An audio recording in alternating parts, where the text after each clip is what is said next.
Hello friends, very good evening. I'm really sorry. He was morning నాకు కుదరలేదు for different reasons చెప్పలేకపోయాను editorial.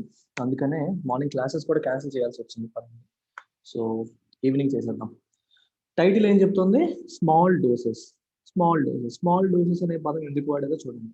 అంటే economy పరిస్థితి బాగాలేదు, ఎకానమీని Boost చేయడం కోసం మన గవర్నమెంట్ ఆఫ్ ఇండియా ఒక ప్యాకేజ్ తీసుకొచ్చింది. ప్యాకేజ్ అనేది అంత స్ట్రాంగ్ ఎనఫ్ కాదు, చిన్న డోసు.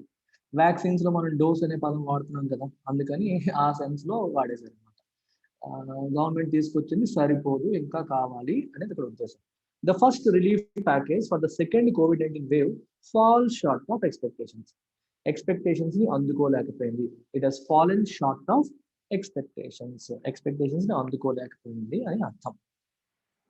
కోవిడ్-19 సెకండ్ వేవ్ కోసం తీసుకొచ్చిన ఈ రిలీఫ్ ప్యాకేజ్ అనేది ఎక్స్పెక్టేషన్స్ అందుకోలేదు అని రాశాడు. After asserting that people should wait for the union budget's announcements to trickle down before seeking a fresh stimulus to cope with the second wave of the pandemic, the government finally unveiled a relief package of sorts this Monday. మొదట్లో అంతా government ఏం చెప్పిందంటే, after asserting అంటే ఏదైనా విషయాన్ని నొక్కి చెప్పడం, to say something firmly. ఏమని చెప్పింది? That people should wait for the union budgets announcements. Budget announcements కోసం బడ్జెట్లో ఏవైతే అనౌన్స్మెంట్స్ చేశారో అవి ట్రికల్ డౌన్ అయ్యేంత వరకు వెయిట్ చేయండి. అంటే బడ్జెట్లో government makes lot of announcements, it takes lot of actions. ఆ యాక్షన్స్ అన్ని పేద ప్రజలకి అందడానికి టైం పట్టిద్ది. వెంటనే రీచ్ అయిపోదుగా ఏ యాక్షన్ అయినా సరే. They will take some actions at high level.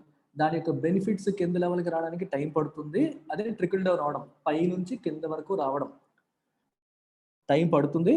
So wait చేయాలి అంతవరకు, బిఫోర్ సీకింగ్ ఫ్రెష్ స్టిమ్యులస్.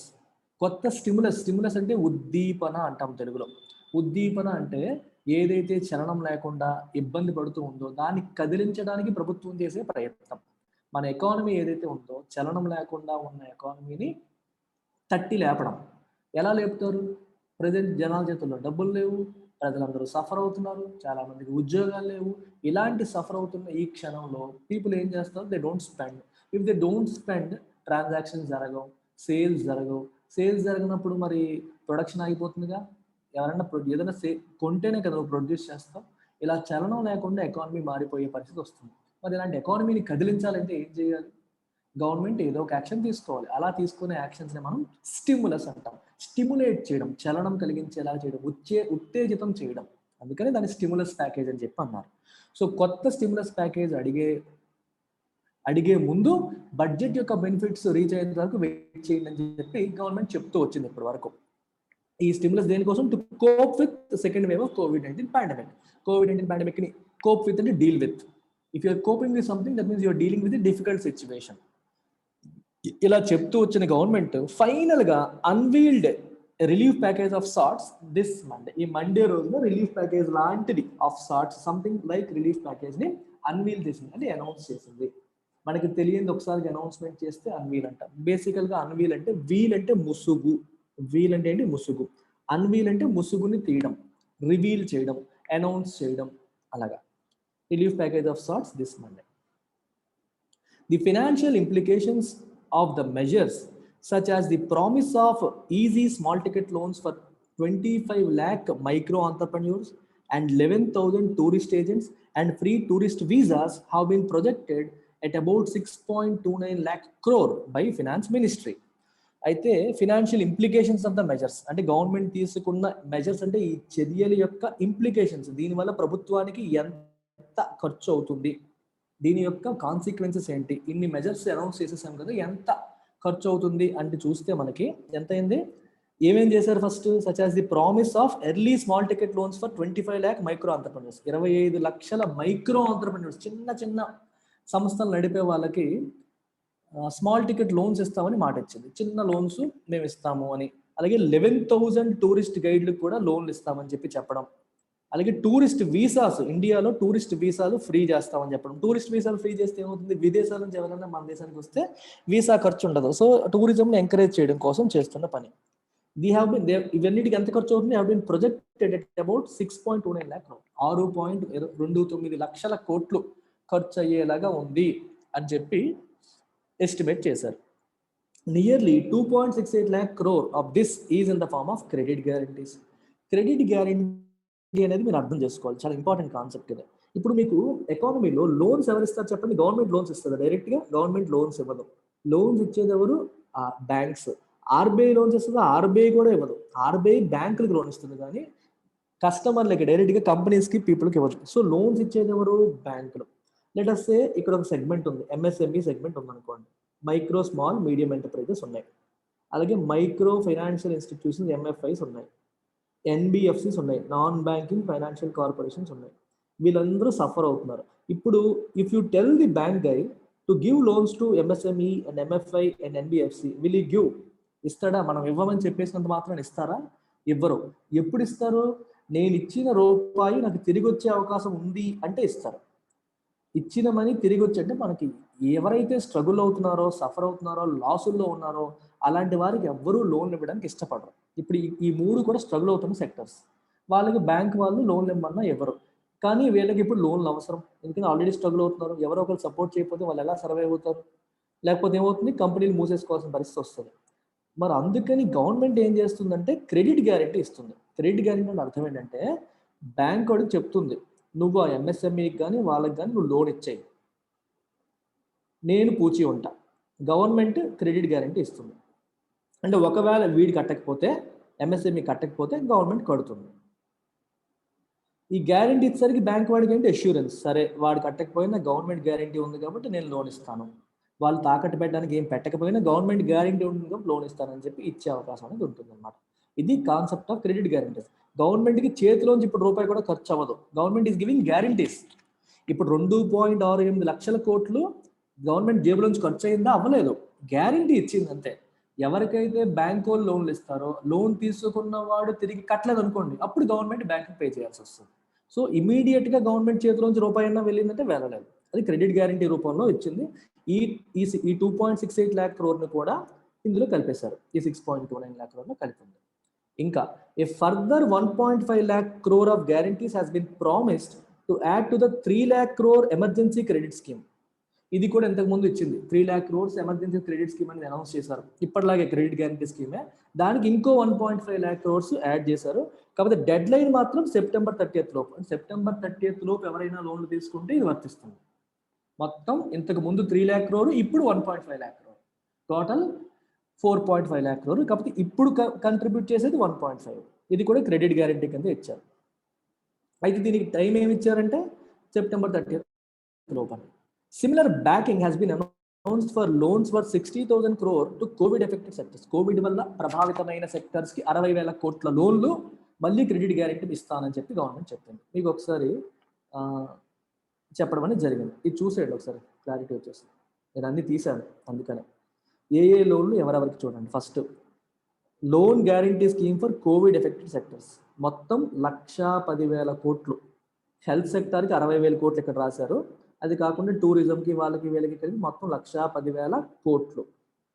అలాగే ఎమర్జెన్సీ క్రెడిట్ లైన్ ఆల్రెడీ చెప్పాను కదా, ఇంతకు ముందేమో 3 lakhs crore ఉండేది, ఇంకొక 1.5 lakh crore యాడ్ చేశారు. మైక్రో ఫైనాన్స్ ఇన్స్టిట్యూషన్కి 7,500 కోట్లు. టూరిస్ట్ గైడ్లకి, స్టేక్ హోల్డర్స్కి ఇది ఆల్రెడీ ఇందులో కవర్ అయిపోయింది. హెల్త్కి, టూరిజం సెక్టర్కి కలిపి 1,10,000 కోట్లు అనౌన్స్ చేసింది. ఇవేవి డబ్బులు కాదు, అన్ని గ్యారంటీలే. చూడండి, ఇది గ్యారంటీ, ఇది గ్యారంటీ, ఇది గ్యారంటీ. ఇందులో గవర్నమెంట్కి ఇమీడియట్గా గవర్నమెంట్ పాకెట్లోంచి అయ్యే ఖర్చు జీరో. అంటే బ్యాంకులకి లోన్లు ఇవ్వమని చెప్తున్నారు. ఒకవేళ ఇచ్చిన తర్వాత వాడు పికప్ అయిపోయి కట్టేసుకుంటే గవర్నమెంట్కి ఖర్చు లేదు. కట్టలేకపోయాడు అనుకోండి, గవర్నమెంట్ కట్టాలి, అప్పుడు గవర్నమెంట్ ఖర్చు అవుతుంది. So although government is saying ఇంత అంత అని, బట్ చేతిలోంచి అయ్యే ఖర్చు ప్రస్తుతానికి నథింగ్. చేతిలోంచి అయ్యే ఖర్చు అంతా నథింగ్, అది మనం చూసుకోవాలి. అలాగే 1 month టూరిస్ట్ వీసా 5 లక్షల మంది టూరిస్టులకు ఇస్తామన్నారు, దానికి 100 కోట్లు లాస్ అవుతుంది. అలాగే పబ్లిక్ హెల్త్ కోసం 15,000 కోట్లు. ఇవన్నీ గవర్నమెంట్ అనౌన్స్ చేసిన బూస్టర్ షాట్. మెజారిటీ అంతా కూడా గ్యారంటీల రూపంలో ఉంది. Enhancing loan guarantees will perhaps give risk-averse lenders more confidence in extending loans when the credit deposit ratio has hit multi-year low. దీని అర్థం ఏంటి? లోన్ గ్యారంటీస్ని ఎన్హాన్స్ చేయడం అంటే పెంచడం. అది ఏం చేస్తుంది? Risk averse lenders. Risk averse అంటే అర్థం ఏంటి? రిస్క్ ఎవర్స్ అంటే ఇష్టపడకపోవడం, దూరంగా ఉండడం. రిస్క్ చేయడం ఎందుకు అనుకునే లెండర్స్ అంటే ఎవరు? Bankers. Imagine your a banker, there is an MSME or there is an organisation. ఈ ఆర్గనైజేషన్కి లోన్ ఇవ్వడం అనేది రిస్కీ, ఎందుకంటే ఆర్గనైజేషన్ సరిగ్గా ఫంక్షన్ చేయట్లేదు. If it is risky, what will you try to do? You will not try to give it. If you are risk averse, రిస్క్కి దూరంగా ఉందాం, మనకి ఎందుకు, వాడు మళ్ళీ ఎన్పిఏ అయిపోతాడు, డబ్బులు కట్టడు, వాడు వెంట పడాలి, మనకి హెడ్ఏక్ అవసరమా, లోన్లు ఇవ్వడం మానేద్దాం అని చెప్పి బ్యాంకు అనుకుంటాయి జనరల్గా. అలాంటి లెండర్స్ అంటే బ్యాంక్స్కి ఇదేమిస్తుంది? కాన్ఫిడెన్స్ ఇస్తుంది. ఎందుకు? వాళ్ళు కట్టకపోయినా గవర్నమెంట్ కట్టిద్ది కాబట్టి. అందుకని క్రెడిట్ గ్యారంటీ అనేవి మంచివంటే డెఫినెట్గా మంచివే, right? When the credit deposit ratio has it a multi year లో. క్రెడిట్ డిపాజిట్ రేషియో అంటే అర్థం ఏంటి? నీకు 100 కోట్లు డిపాజిట్ రూపంలో వచ్చాయనుకో, 50 కోట్లు నువ్వు లోన్స్ రూపంలో ఇచ్చావనుకో, నీకు రేషియో ఎంత అయింది? 1/2 అయింది. 100 కోట్లు డిపాజిట్ రూపంలో నీకు వస్తే అందులో 80 కోట్లు ఇచ్చావంటే ఎంత అయింది? 8/10, 4/5 అయింది. ఇది క్రెడిట్ డిపాజిట్ రేషియో. 1/2 పెద్దదా, 4/5 పెద్దదా? 4/5 పెద్దది. అంటే డిపాజిట్లు ఎక్కువగా ఉండి క్రెడిట్ తక్కువగా ఉంటాయి. అంటే లోన్లు తక్కువ ఉన్నాయనుకోండి, రేషియో తక్కువ ఉంటుంది. క్రెడిట్ డిపాజిట్ రేషియో అంటే అర్థమైందా? క్రెడిట్ తక్కువ ఉండడం, డిపాజిట్ ఎక్కువ ఉండడం. అంటే గవర్నమెంట్ బ్యాంకులు డిపాజిట్లు సేకరిస్తున్నాయి కానీ ఆ డబ్బుల్ని లోన్స్ ఇవ్వట్లా. లోన్స్ ఇవ్వకుండా గవర్నమెంట్ బాండ్స్లోనే వేటిలో ఇన్వెస్ట్ చేసుకుంటున్నాయి, రిస్క్ ఎందుకు అని చెప్పి. అది problem. But there is little to make such loans viable by stirring demand for goods and services. I think ఇది ఇంపార్టెంట్ పాయింట్. నువ్వు లోన్లు ఇచ్చేసావు, బాగానే ఉంది. ఇప్పుడు కొంచెం ఆలోచించండి. ఈ స్టేట్మెంట్ యొక్క మీనింగ్ని మీరు డీప్గా అర్థం చేసుకోవాలి. గవర్నమెంట్ ఏం చేస్తుంది ఇప్పుడు? It is giving credit guarantee. Credit guarantee ఇవ్వడం వల్ల ఏమవుతుంది? బ్యాంకులకి ధైర్యం వస్తుంది. దేనికి ధైర్యం వస్తుంది? కంపెనీస్కి లోన్లు ఇవ్వడానికి. ఎందుకు ధైర్యం వస్తుంది? ఒకవేళ ఆ కంపెనీ ఇవ్వకపోతే గవర్నమెంట్ పే చేస్తుంది కాబట్టి. So banks are now willing to give loans to companies. బాగానే ఉంది. అయితే నాకు లోన్ వస్తుంది కదా అని చెప్పి కంపెనీ ప్రొడక్షన్ చేస్తుందా? ఆలోచించండి ఒకసారి. ఒక కంపెనీ ప్రొడక్షన్ పెంచాలి అంటే లోన్ వస్తే సరిపోతుందా? వాళ్ళ ప్రొడక్ట్కి డిమాండ్ ఉండక్కర్లేదా? అల్టిమేట్గా వాళ్ళు ప్రొడ్యూస్ చేసే దేనికి? దాచుకోవడానికా? అమ్మడానికి. అమ్మాలి అంటే మార్కెట్లో ఏముండాలి? డిమాండ్ ఉండాలి. డిమాండ్ ఉండాలి అంటే కొనేవాడి దగ్గర కెపాసిటీ ఉండాలి. So aam aadmi is suffering today. They are not willing to spend money out of pocket. Okay, ఇప్పుడు ఒక బైక్ మ్యానుఫ్యాక్చర్కి నువ్వు సపోర్ట్ చేసావు, నువ్వు ఎక్కువ బైక్స్ ప్రొడ్యూస్ చేసి నేను లోన్ ఇస్తాను అన్నావు. కానీ ఆ బైక్స్ వెళ్ళకపోతే, మార్కెట్లో ఎవరు కొనకపోతే లోన్ ఇస్తామని చెప్పి నువ్వు తీసుకుంటాడా? తీసుకోడు. అందుకనే రాశారు. But there is little to make such loans viable. ఇలా ఇచ్చిన లోన్స్కి ఒక అర్థం ఉండాలి. అంటే వైబుల్ అంటే ప్రాక్టికల్ అవ్వాలంటే, if something is viable it is practical అని అర్థం. ఈ లోన్లు తీసుకోవడం అనేది ఒక ప్రాక్టికల్ ఐడియా అవ్వాలి అంటే ఏం చేయాలి? మార్కెట్లో డిమాండ్ పెరగాలి. మార్కెట్లో డిమాండ్ పెంచడానికి గవర్నమెంట్ ఏమీ చేయాల. ఇవన్నీ సప్లై సైడ్ మెజర్స్. ఎవరైతే ఇండస్ట్రీ ఉందో ఇండస్ట్రీ వైపు మెజర్స్ తీసుకుంది గవర్నమెంట్. ఇండస్ట్రీని సపోర్ట్ చేయడానికి మెజర్స్ తీసుకుంది, బాగానే ఉంది. మరి వాట్ అబౌట్ డిమాండ్ సైడ్? జనాలు ఖర్చు పెట్టేలా ఎలా చేస్తారు, జనాల చేతుల్లోకి డబ్బులు వచ్చేలా ఎలా చేస్తారు అనే ఆస్పెక్ట్ అనేది టచ్ అవ్వలేదు. అదే రాశారు. By stirring demand for goods and services. ఈ డిమాండ్ని స్టిర్ చేయడం, కెలకడం, పెరిగేలా చేయడం, అది దాన్ని ఎంకరేజ్ చేయడం అనమాట. Free visas are a good idea. ఫ్రీగా వీసాలు ఇవ్వడం గుడ్ ఐడియా, మంచిదే. వీసా లేదు కాబట్టి, ఖర్చు లేదు కాబట్టి చాలా మంది వస్తారు. కానీ but are unlikely to gain traction till India has a firmer grip on the pandemic by providing vaccines for all, including for those under 18. అందరికీ వ్యాక్సిన్స్ ప్రొవైడ్ చేయకపోతే బయట దేశాల వాళ్ళు మన దేశానికి రావడానికి భయపడతారు కదా. మనకి ఫస్ట్ పాండమిక్ మీద పూర్తి గ్రిప్ రావాలి. గ్రిప్ వచ్చి అందరికీ వ్యాక్సినేషన్ అందితే then it is a good sign. వేరే వాళ్ళు మన దేశానికి రావచ్చు, మనకు ఆదాయం పెరుగుతుంది. కానీ అది జరగనంత వరకు they are unlikely to gain traction. If something is gaining traction, that means it is becoming popular. For example, LTX classes started last year. Okay, last year start అయింది and it gained traction within 1 year. 1 yearలోనే popular అయింది. అర్థమైందా? Last year start అయింది, 1 yearలోనే popular అయింది అని అర్థం. Gaining traction అంటే పాపులర్ అవ్వడం అని అర్థం. ఇప్పుడు ఈ ఫ్రీ వీసా అనేది మంచి ఐడియానే, కానీ అది సక్సెస్ అవ్వాలి అంటే ఏం కావాలి? పాండమిక్ కంట్రోల్లో ఉండాలి. కానీ ప్రస్తుతానికి లేదు, అది problem. Loans of 1 lakh to 10 lakh for travel agents. Travel ఏజెంట్కి 1 లక్ష నుంచి 10 లక్షల వరకు లోన్లు ఇస్తామని చెప్పారు. ట్రావెల్ ఏజెంట్ అంటే ఇండివిజువల్ ఏజెంట్కి 1 lakh వరకు, ఒక చిన్న సంస్థ లాంటి వాళ్ళకి 10 లక్షల వరకు ఇస్తామని చెప్పారు. దీనివల్ల ఏమవుతుందంటే కొంత లయబిలిటీస్, అప్పులు, ఎక్స్పెన్సెస్ తీర్చడానికి పనికి వస్తుంది. కానీ దానివల్ల won't make people take holidays. అంటే వాళ్ళ ఖర్చులు తీర్చుకోవడానికి, వాళ్ళ అవసరాలు తీర్చుకోవడానికి పనికి వస్తుంది, కానీ వాళ్ళకి డబ్బులు ఇవ్వడం వల్ల జనాలు హాలిడేస్ తీసుకుంటారా? ఇప్పుడు ఫర్ ఎగ్జాంపుల్ టూరిస్ట్ ఆపరేటర్ ఉన్నాడు, స్ట్రగుల్ అవుతున్నాడు, అతనికి మనీ ఇచ్చావు, అతనికి మనీ ఇవ్వడం వల్ల అతని కస్టమర్ వచ్చి హాలిడే తీసుకుంటాడో తీసుకోడు, అతనికి హెల్ప్ అవుతుంది డెఫినెట్గా, కానీ దానివల్ల డిమాండ్ అనేది ఏం పెరిగిపోదు. Just like last year's 20 lakh crore package, the actual outgo from the exchequer this time is minimal. The direct stimulus to demand abysmal. అర్థమైందా? లాస్ట్ ఇయర్ కూడా 20 లక్షల కోట్ల ఆత్మనిర్భర్ భారత్ అని చెప్పి గవర్నమెంట్ చెప్పినప్పటికీ గవర్నమెంట్ జేబులోంచి పెట్టిన ఖర్చు చాలా తక్కువ. ఎందుకంటే మెజారిటీ అంతా క్రెడిట్ గ్యారంటీస్, ఆర్బీఐ వాళ్ళు తీసుకొచ్చిన మానిటరీ పాలసీ చర్యలన్నింటినీ కలిపేశారు దీంట్లో. గవర్నమెంట్ చేతిలోంచి అయిన ఖర్చు తక్కువ. ఈసారి కూడా actual outgo from the exchequer, ఖజానా నుంచి బయటికి వెళ్ళిన మనీ చాలా తక్కువ, minimal. Direct stimulus to demand abysmal. డిమాండ్ని ఇన్స్పైర్ చేయడానికి, డిమాండ్ పెంచడానికి చేసిన స్టిమ్యులస్ ఎబిస్మల్, అంటే extremely low, extremely bad. If a performance is abysmal, it is absolutely bad అని అర్థం. Extremely bad or absolutely small, చాలా తక్కువ అని అర్థం. Extremely bad. డిమాండ్, ఇది లాస్ట్ ఇయర్ కూడా ఇంటర్వ్యూస్లో నేను చెప్పాను అనమాట. దెర్ ఆర్ టూ సైడ్స్, గుర్తుపెట్టుకోండి ఇప్పుడు కూడా, supply side, demand side. Demand side అంటే ఎవరు? కన్స్యూమర్స్, మనలాంటి వాళ్ళం ఏదన్నా కొంటేనే కదా. ఈ సప్లైస్ ఏం చేస్తారు? ప్రొడక్ట్స్ తయారు చేస్తారు, ఈ ప్రొడక్ట్స్ మార్కెట్లోకి వస్తాయి. మనలాంటి వాళ్ళం ఏం చేస్తాం? దీన్ని డబ్బులు ఇచ్చి కొనుక్కుంటాం. We will make payments and buy it. మరి సప్లయర్ ఇవి ప్రొడ్యూస్ చేయడానికి గవర్నమెంట్ సపోర్ట్ చేస్తుంది బై ప్రొవైడింగ్ లోన్స్. ఎక్కడి నుంచి? బ్యాంకుల నుంచి. బ్యాంకులకి ఏంటి ఇస్తుంది? గ్యారంటీ ఇస్తుంది. నేను గ్యారంటీ ఇస్తాను అనేసరికి బ్యాంక్ వాడేమో సప్లయర్స్కి లోన్స్ ఇస్తాడు, ఆ డబ్బులతో వీళ్ళు ప్రొడ్యూస్ చేస్తారని చెప్పి గవర్నమెంట్ ఎక్స్పెక్ట్ చేస్తుంది. కానీ మరి వీళ్ళు కొనకపోతే, if they don't make purchases, వాళ్ళు ఎందుకు ప్రొడ్యూస్ చేస్తారు? This is the concept. Demand side, supply side అంటే అర్థమేదనమాట. అందుకని డిమాండ్ సైడ్కి కూడా ఏదో ఒకటి చేసి ఉండాల్సింది, చేయలేదు. ఓన్లీ సప్లై సైడ్ మాత్రమే గవర్నమెంట్ ఫోకస్ చేస్తుంది అనేది question. After spending 15,000 crore to ramp up pediatric healthcare with guarantees of 50,000 crore low interest loans for health projects in the hinterland,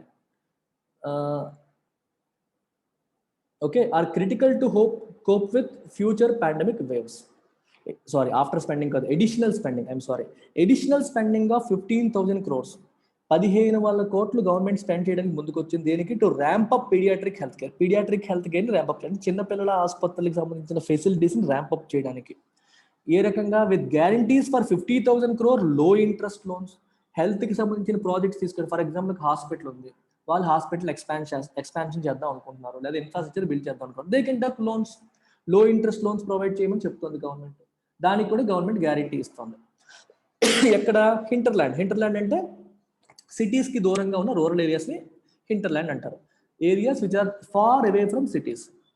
ఈ అడిషనల్ స్పెండింగ్ అనేది ఏంటి? They are critical to cope with future pandemic waves. ఫ్యూచర్లో ఏమైనా issues వస్తే దాన్ని handle చేయడానికి ఇలాంటి spending అనేది అవసరం. ఇన్ఫ్రాస్ట్రక్చర్ లేక మనం సఫర్ అయ్యాం, ఇన్ఫ్రా కోసం పెట్టే స్పెండింగ్ అనేది హెల్ప్ అవుతుంది అని ఉద్దేశం. It makes sense to direct resources towards health and faster vaccination. So vaccination కోసం, హెల్త్ కోసం ఖర్చు పెట్టడం అనేది ఇట్ మేక్స్ సెన్స్. అది చాలా మంచిది, మనం ప్రశంసించదగ్గది. But the inclusion of measures already announce చేసిన మెజర్స్ని కూడా ఇందులోనే ఇంక్లూడ్ చేసింది చూడండి. ఏంటి? Such as fertiliser subsidies, food grains for the poor, ఇవి ఆల్రెడీ అనౌన్స్ చేసినవి. అది కూడా ఇందులోనే కలిపి గవర్నమెంట్ చెప్తోంది. Along with spends planned over the next 2 to 5 years, 2 నుంచి 5 ఏళ్ల వరకు స్పెండ్ చేద్దాం అనుకున్న ప్లాన్స్ ని కూడా ఇందులో కలిపేశారు. 6.28 లక్షల కోట్లు ఇమీడియట్ గా గవర్నమెంట్ చేతిలో పెడుతుంది. ఎంతంటే తక్కువ. నెక్స్ట్ 2 నుంచి 5 సంవత్సరాల్లోపు పెట్టాలనుకున్నది ఆల్రెడీ ముందే అనౌన్స్మెంట్లు చేసింది కూడా ఇందులో కలిపేశారు. క్రెడిట్ గ్యారంటీస్ కలిపేశారు. ఇవన్నీ కలిపి పెద్ద నెంబర్ చూపిస్తున్నారు. And even a 77.5 crore bailout plan for an ailing farm marketing firm gives the package just extra padding. ఒక ఫార్మ్ మార్కెటింగ్, ఎయిలింగ్ అంటే సఫర్ అవుతున్నా లేదా ఇబ్బంది పడుతున్నా. ఎయిలింగ్ అంటే వ్యాధితో బాధపడుతున్న వ్యక్తిని ఎయిలింగ్ అంటారు. ఒక కంపెనీ ఎయిల్ అవుతుందంటే సఫర్ అవుతుందని అర్థం. అంత బాగా పర్ఫామ్ చేయట్లేదు, వాళ్ళని బెయిల్అవుట్ చేయడానికి 77.5 కోట్లు యాడ్ చేశారంట. అది కూడా ఇందులోనే కలిపేశారు. Gives extra padding to it. ఈ ప్యాకేజ్కి అది ఒక ప్యాడింగ్ లాగా అన్ని కలిపేస్తున్నారు దీనికే. Investing time and resources to figure out some form of income support for the vulnerable sections in rural and urban areas would have been more helpful. Hindu వాళ్ళు ఏమంటున్నారు, మీరు ఎంతసేపు సప్లై సైడ్ చూస్తున్నారు, డిమాండ్ సైడ్ ఎందుకు చూడట్లేదు? ప్రజల దగ్గర డబ్బులు లేవు, ఆదాయ మార్గాలు క్షీణించేశాయి, లైవ్లీహుడ్ లేదు, ఉద్యోగాలు లేవు, వల్నరబుల్ సెక్షన్స్ బాగా సఫర్ అవుతున్న, రిస్క్లో ఉన్నాడు, కోవిడ్ వల్ల ఇంపాక్ట్ అయ్యే అవకాశం ఎక్కువగా ఉండే వాళ్ళు వల్నరబుల్. ఎవరైతే ఒక నెగిటివ్ ఈవెంట్ వల్ల సఫర్ అయ్యే ఛాన్సెస్ ఎక్కువగా ఉంటాయో వాళ్ళు వల్నరబుల్ అంటాం. మనకి స్లమ్ ఏరియాస్లో ఉండే వాళ్ళు వల్నరబుల్ టు డెంగీకి వచ్చే అవకాశం, మలేరియా వచ్చే అవకాశం వాళ్ళకి ఎక్కువ ఉంటుంది. They are more vulnerable to malaria than those in posh areas or sanitised areas. అలాగనమాట. ఇప్పుడు వల్నరబుల్ సెక్షన్ అంటే కోవిడ్ వల్ల ఎవరైతే ఎక్కువగా సఫర్ అయ్యే అవకాశం ఉందో, ఇన్కమ్ లేక సఫర్ అవుతున్నారో వాళ్ళకి ఇన్కమ్ పెరిగేలాగా ఏదన్నా ప్లాన్ చేసి ఉంటే బాగుండు, వాళ్ళకి ఏమైనా ఉద్యోగాలు వచ్చేలాగా చూస్తే బాగుండు, లేదా వాళ్ళ అకౌంట్కి మనీ ట్రాన్స్ఫర్ చేస్తుంటే బాగుండు, ఇట్లాంటివి ఏమైనా చేస్తుంటే బాగుండు అనేది would have been more helpful అని వీళ్ళు అంటున్నారు. Weak demand is a bigger concern for industry this year as high inflation, a propensity to save for future medical bills, and an uncertain job market have led to belt tightening from the consumers. Very, very important sentence. ఇప్పుడు ఇండస్ట్రీకి main problem weak demand. మార్కెట్లో demand లేదు, people are not willing to purchase, people are not willing to buy anything. That is the problem this year. ఎందువల్ల అంటారు? High inflation ఒక పక్క, అంటే ధరలు బాగా పెరిగిపోయి ద్రవ్యోల్బణం పెరిగిపోయింది. మీరు చూడండి, పెట్రోల్ ఎంత ఉంది, 109 అయిపోతుంది. మరి పెట్రోల్ డీజిల్ పెరిగితే ట్రాన్స్పోర్టేషన్ ఖర్చులు పెరిగిపోయి ప్రతి ఒక్కటి food items, pulses, oil, eggs, chicken అన్నీ పెరిగిపోతాయి. అండ్ రెండోది propensity to save for future medical bills. అంటే అర్థం ఏంటి? లెటస్ సే నా దగ్గర 10,000 రూపాయలు ఉన్నాయి. ఈ 10,000 రూపాయలు మామూలు రోజుల్లో అయితే నాకు ఈ మంత్ ఖర్చులన్నీ అయిపోయాయి, 10,000 మిగిలింది, I have a tendency to spend. నాకు వేరే ఖర్చులు ఏం లేవు ఈ మంత్ అనుకోండి, నేను స్పెండ్ చేయాలనుకుంటాను. కానీ ఇప్పుడు ఏం చేస్తాను? ఐ హ్యావ్ ఎ ప్రొపెన్సిటీ అంటే లైక్లీహుడ్ టు సేవ్. ఈ రోజుకి నీ దగ్గర డబ్బులు ఉండొచ్చు, ఏమో కోవిడ్ థర్డ్ వేవ్ వస్తుందేమో, ఒకవేళ మళ్ళీ ప్రాబ్లమ్స్ వస్తాయేమో, అప్పుడు ఎవడిస్తాడు మనకి? సేవ్ చేసుకుంటే better. So you have more likelihood or more inclination or tendency to save. Propensity to save అంటే అర్థం ఏంటి? లైక్లీహుడ్ ఆఫ్ సేవింగ్ పెరిగిపోతుంది, టెండెన్సీ టు సేవ్ అనేది పెరిగిపోతుంది, ఇంక్లినేషన్ టు సేవ్ అనేది పెరిగిపోతుంది ఇంత ముందుతో పోల్చుకుంటే. ఫ్యూచర్ ఇప్పుడు ఏం బిల్స్ లేవు, కానీ ఫ్యూచర్లో అవసరం అవుతుందేమో, అప్పుడు ఆలకేళ్ళకి అడిగే బదులు మన దగ్గర ఉన్న దాచుకుందాము అనే ఆలోచన ప్రజలకు పెరిగింది. And uncertain job market uncertain ఉంది, జాబ్ వస్తుందా రాదా, పరిస్థితి ఎలా ఉందనేది క్లారిటీ లేదు. ఇవన్నీ దేనికి దారితీసే? Have led to belt titling from consumers belt Titan చేశారు అంటే పర్సెస్ టైటన్ చేశారు, బెల్ట్ టైటన్ చేశారంటే ఖర్చులు ఆపేశారు, తగ్గించేశారు, ఫ్యూచర్ కోసం దాచుకుందామని. ఇన్ఫ్లేషన్ ఎక్కువైపోవడం వల్ల ఆల్రెడీ ఖర్చులు పెరిగిపోవడం, ఇలాంటి కారణాల వల్ల కన్జ్యూమర్స్ ఏం చేశారు? They tightened their belt. వాళ్ళ బెల్ట్ని టైటన్ చేశారు అంటే స్పెండింగ్ని తగ్గించుకున్నారు. అర్థమైందా? స్పెండింగ్ని తగ్గించుకున్నారు.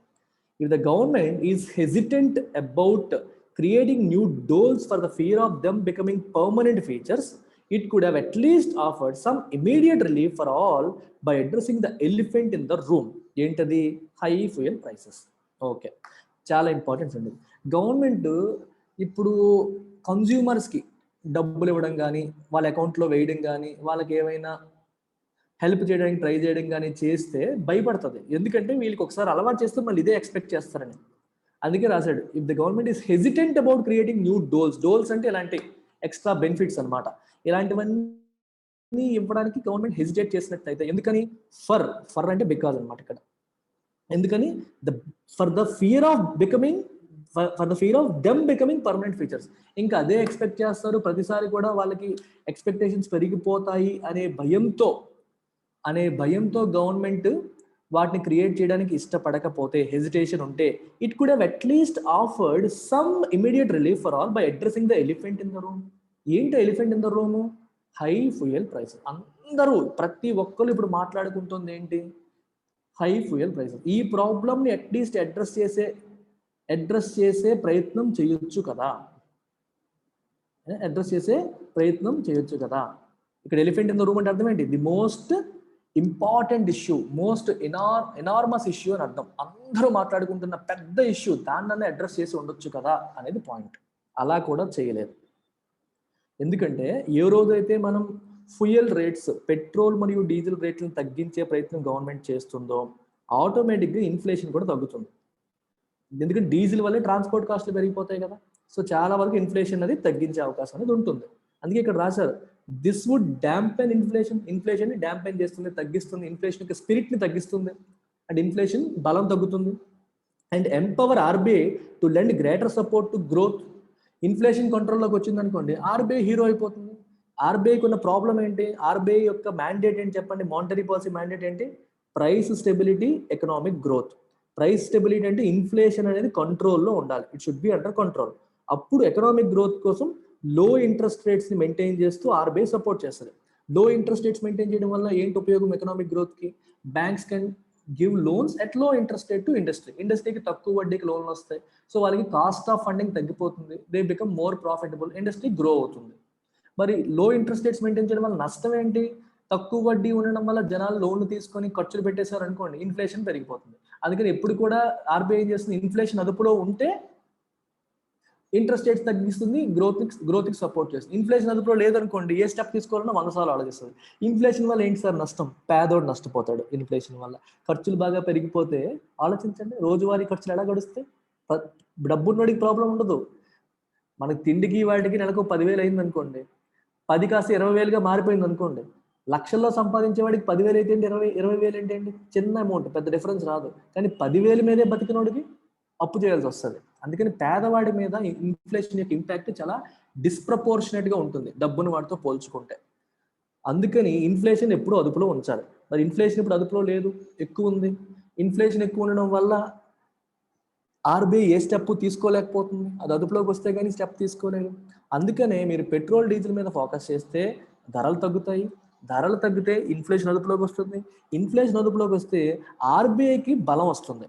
It will empower RBI will become more powerful to lend support to growth ని సపోర్ట్ చేసే యాక్షన్స్ ఇంకా తీసుకునే అవకాశం అనేది ఉంటుంది. And leave a little more money in people's hands to spend. ప్రజల చేతుల్లో ఇంకొంచెం మనీ కూడా చేరుతుంది. ఎందుకు? ఇన్ఫ్లేషన్ తగ్గింది అనుకోండి, ఇప్పుడు 10,000 ఉన్నది కాస్త బాగా ఎక్కువ ఇన్ఫ్లేషన్ ఉంటే 12,000 అయిపోయింది అనుకోండి. తక్కువ ఇన్ఫ్లేషన్ ఉందనుకోండి, 10,000 కాస్త ఎంత అయింది? 11,000 అయింది. అప్పుడు ఏమైంది? మనకి 1000 రూపీస్ సేవ్ అయిందిగా. సో ఈ 1000 రూపీస్ సేవ్ అయితే ఏం చేస్తారు? జనాలు స్పెండ్ చేస్తారు. అందుకే ఇన్ఫ్లేషన్ తగ్గితే ప్రజల చేతుల్లో ఉన్న మనీ కూడా పెరిగిద్ది, which will enable them to spend. Demand అనేది బూస్ట్ అవుతుంది అని అర్థం. While the efforts to maintain fiscal restraint may impress global rating agencies, they would be among the first to acknowledge that there is a tipping point where policy inaction risks hurting the economy's long-term prospects. ఇది చాలా important aspect.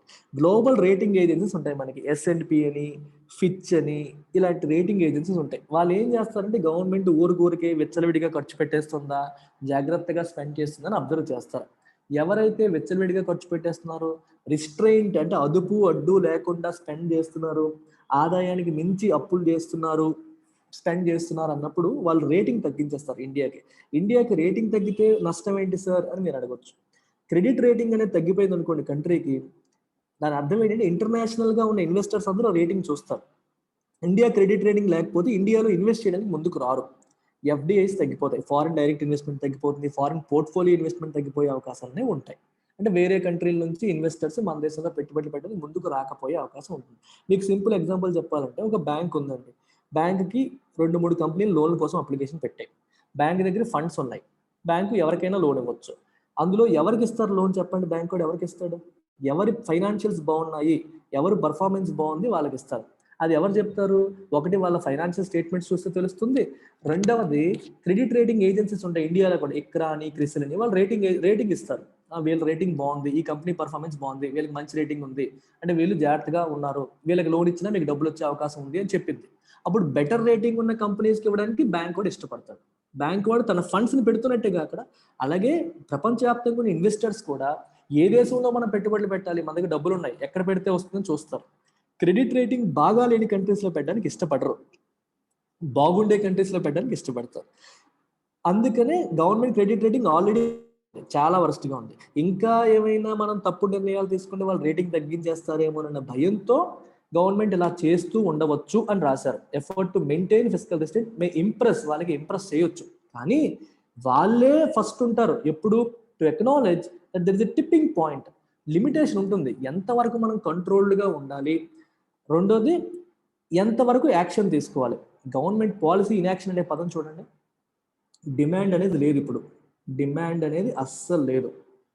Government policy ఏంటి? No action. Government is not taking any action to revive demand. Demand revive చేయడానికి ఏ action ఎందుకు తీసుకోవట్లేదు? మేము ఇలా money ట్రాన్స్ఫర్లు గట్రా చేస్తుంటే, సబ్సిడీలు గట్రా ఇస్తుంటే వీళ్ళు ఏమంటారో మన రేటింగ్ పడిపోయిద్దేమో, వాళ్ళని ఇంప్రెస్ చేయడం కోసం ఇలా ఉంటున్నాము అనే సెన్స్లో వస్తుంది. కానీ ఏ యాక్షన్ తీసుకోకపోవడం వల్ల, డిమాండ్ బాగా తగ్గిపోవడం వల్ల ఇండస్ట్రీ ఇంకా సఫర్ అయ్యి లాంగ్ టర్మ్ ప్రాస్పెక్ట్స్ దెబ్బతినే అవకాశం కూడా ఉంటుంది కదా. అలాంటి వచ్చినప్పుడు వాళ్ళే మళ్ళీ ఫస్ట్ మిమ్మల్ని పాయింట్అవుట్ చేస్తారు అని చెప్పి అంటున్నారు. They would be among the first acknowledge. వాళ్ళే ఒప్పుకుంటారు దానికి. సారీ, వాళ్ళు పాయింట్అవుట్ చేస్తారు కాదు, వాళ్ళే ఎక్నాలెడ్జ్ చేస్తారు. There is a tipping point where policy inaction risks hurting economies long term. Government action తీసుకోవాల్సిన టైంలో యాక్షన్ తీసుకోకుండా ఉండడం వల్ల ఎటువంటి రిస్క్ ఉంటుంది? ఎకానమీ యొక్క లాంగ్ టర్మ్ ప్రాస్పెక్ట్స్ని దెబ్బతీసే అవకాశం అనేది ఉంటుంది, హర్ట్ చేసే అవకాశం అనేది ఉంటుంది. That's it. Take care. Bye-bye.